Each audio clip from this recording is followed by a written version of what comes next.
Hello, everybody, and welcome to Silence Abounds Science at Home, where we will discover home lab magic.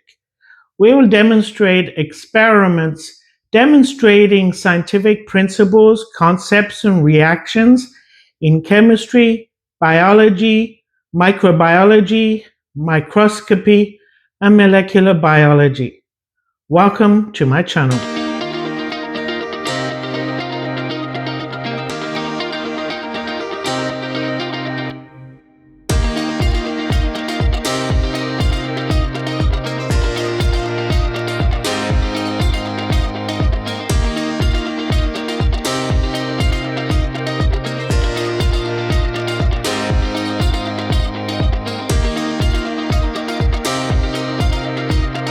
Hello, everybody, and welcome back to another episode of Silence Abounds Science at Home, where we will discover home lab magic.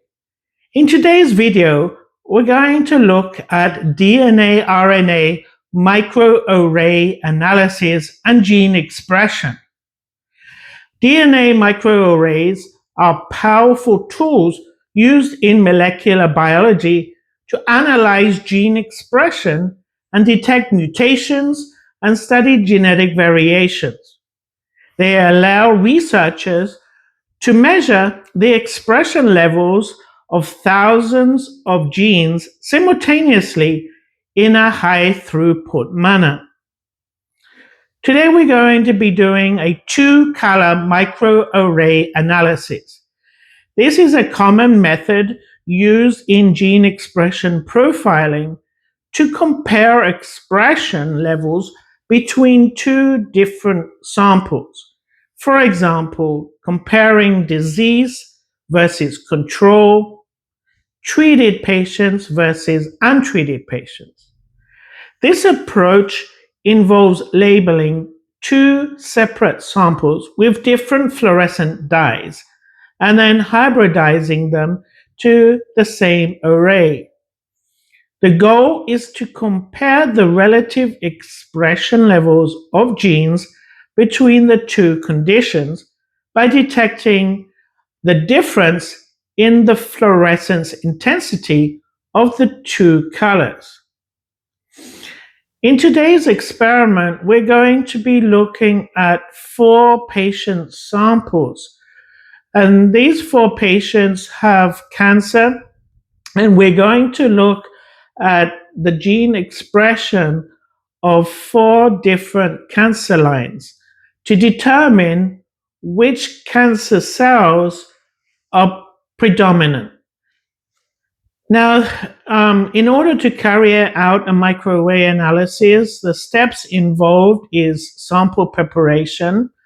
The RNA is extracted from 2 different biological samples. In our case, we got 4 patient samples. So I already have the first part completed, and I have my extracted RNA already prepared and ready to go. The cDNA, which is the RNA from each sample, is reverse transcribed into complementary DNA, or cDNA for short. From each sample is labeled with a different fluorescent dye. So that's already been taken care of. And like I said, my patient samples are ready to go for analysis. We then have a hybridization stage, which we will actually carry out during the experiment. A microarray slide, which I have one here. Okay, this is an example of a microarray slide, and the microarray slide is pre-coded with the genes that we are interested in. So the labeled cDNA is mixed from samples and then is applied to the microarray. The samples will hybridize to the complementary probes on the slide. Okay. You can check out the description in my video description at the end. I list all my suppliers and vendors that I use for all my laboratory needs and to conduct all my experiments at home. You can buy these kits online and you can perform this experiment yourself in the comfort of your own home. So please check out all my resources for all your laboratory experiment needs. Okay, so let's move on and do the experiment. Okay, so I've got my microarray card here with the impregnated genes already on the cards. So what I'm going to do now is I'm going to apply 5 microliters of equilibration buffer to each well. So I have my equilibration buffer here.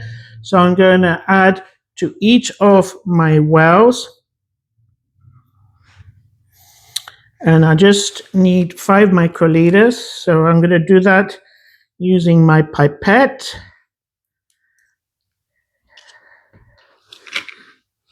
Just put that aside for now. And 5 microliters, it's not a lot, but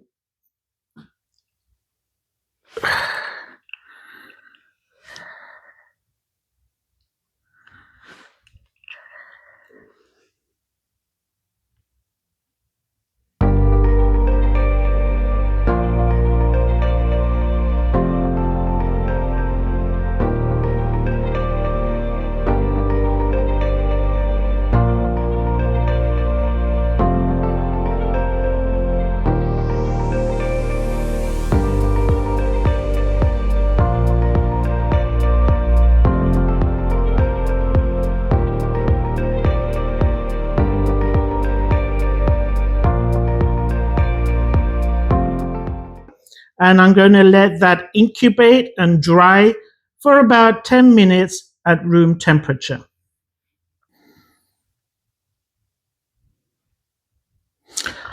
Okay, it's been 10 minutes, so it's had plenty of time to dry and incubate, so that we can now move on to the next stage, which is adding the control cDNA solution to each of our samples. So in columns 1 to 4, I have control material, okay, to ensure, and that control material is going to tell me whether the test has worked or not at the end. And then in columns 5 to 8 are my genes that I'm going to test in each of my patient samples. So I've got my patient samples, the RNA has already been extracted. So now I'm going to add 5 microliters of cDNA. And what I do is pipette 5 microliters and then puncture the foil of my extracted samples and pipette up and down to mix the cDNA with my patient sample or control material. I then take up 5 microliters and apply it to the microarray plate. Okay.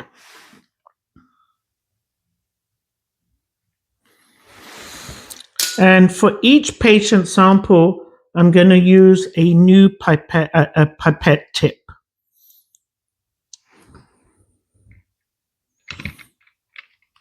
So I'm going to go across and do this for all my controls and all my patient samples.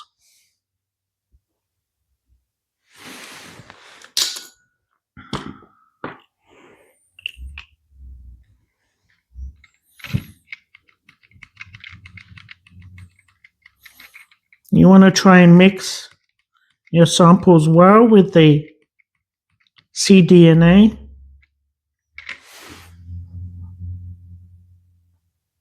And apply it to the well.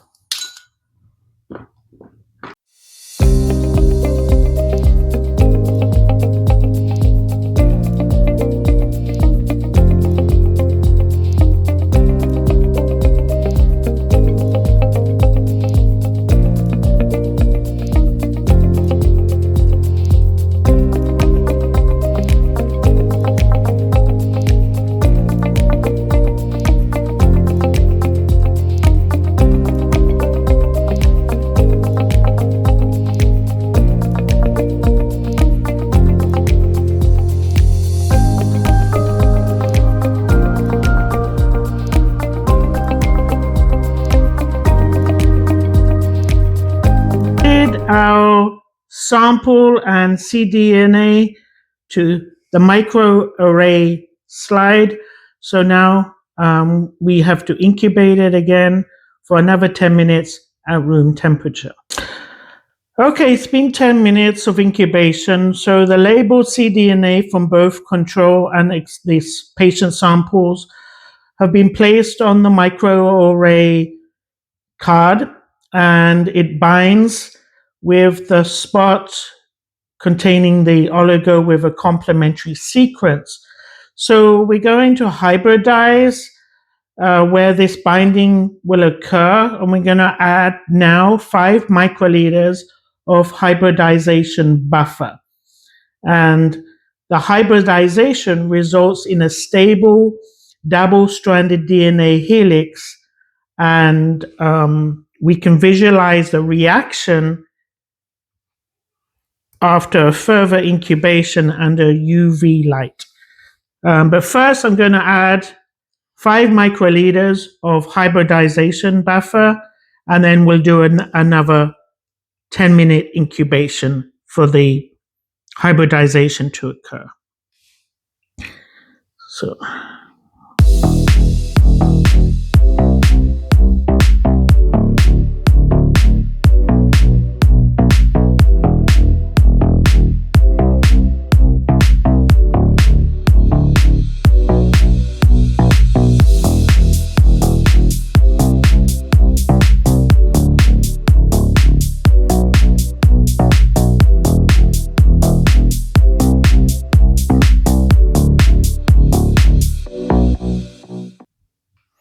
Okay, so 5 microliters of hybridization buffer has been added to each spot. We now incubate that at room temperature for a further 10 minutes. Okay, it's now ready for us to read the results. So I'm going to apply UV light across the card, and it has reacted very well. Remember, the first 4 columns were my controls. So gene samples that fluoresce yellow show similar expression as the control cDNA, while red fluorescence indicates that the gene has increased expression, and green fluorescence indicates that the gene expression is decreased. No fluorescence indicates that there is no expression. The microarray results indicate changes in expression between the 4 patient samples and control cDNA. So the 4 columns, first 4 represent the control samples. So in column 1, it is yellow, and I'm going to mark, I have a log that I'm going to record my results. So each patient is yellow, so there is similar expression as the control cDNA. So we say there's no decrease or increase in expression. So that works well. The second column is red, and so there is an increase in expression. So all 4 patients in the control are fluorescing red, so that passes that control. The third column, if you remember, is green. This is green, and green fluorescence indicates a decrease in expression. So I'm going to note this on my log, and then the 4th column, there's no fluorescence, so there is no expression being made. So now let's move on to our patient samples. Patient 1, gene, so these are the rest of the gene. We have gene 1, gene 2, gene 3, and gene 4. So patient 1, gene 1, there is no fluorescence, so there is no expression. In gene 2, it is yellow, So that means it is normal expression. Gene 3, it is fluorescing green. So there is decreased expression in that gene. And then gene 4, it is red, and therefore increased gene expression. So we can go down each patient. So patient 2 is fluorescing green, so that's decreased. Fluorescing red, which is increased. Fluorescing green, and then the last one is red. So that patient would be decreased, increased, decreased, and increased expression. Patient 3, gene 1 is green, so it's decreased. In gene 2, it is yellow, so it's normal. Gene 3, it is green, so it's decreased. And then gene 4, there's no expression. Okay. So I'm going to read on my chart. And then the last patient, patient 4, it is green, yellow, green, red. So decrease expression, normal expression, decrease, and then the last gene is increase expression. The process by which information from a gene is used to produce a functional product, usually a protein, sometimes a functional DNA RNA, it's the fundamental mechanism that allows cells to function, differentiate, and respond to their environment. And that is the whole process of gene expression. There are several stages of gene expression. The first stage being transcription, and this is the first major step of gene expression, where the information in DNA is copied into RNA. Then the second stage is RNA processing. This is the initial RNA produced is called pre-mRNA, pre-messenger RNA. Before it can be translated into a protein, it must be modified. This modification helps stabilize the RNA and then allows it to leave the nucleus and ensure proper translation. The third stage being translation process is where the messenger RNA sequence is used to build a peptide, a protein. It occurs on the ribosomes in the cytoplasm. The fourth stage is protein folding using enzymes known as chaperones. The lengthy chain of amino acids that make up the polypeptide folds to create a three-dimensional structure. After protein is synthesized, it often needs additional chemical changes to become fully functional.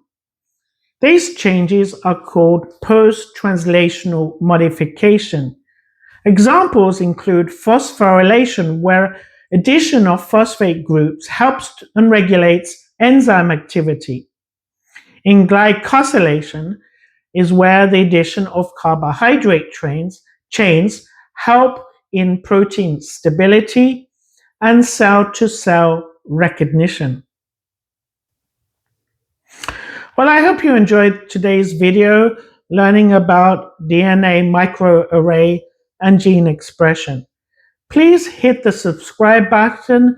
Thank you all for watching, and hit the like and share button. It helps support my channel, where I can keep on experimenting and producing more and more experiments for you to enjoy and learn from.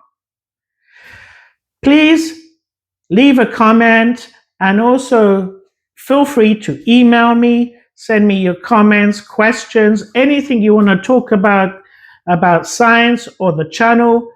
Tell me what you want to see in future episodes. Also, send me your photos and videos of you doing experiments at home. Until next time, keep on experimenting. Goodbye, everybody.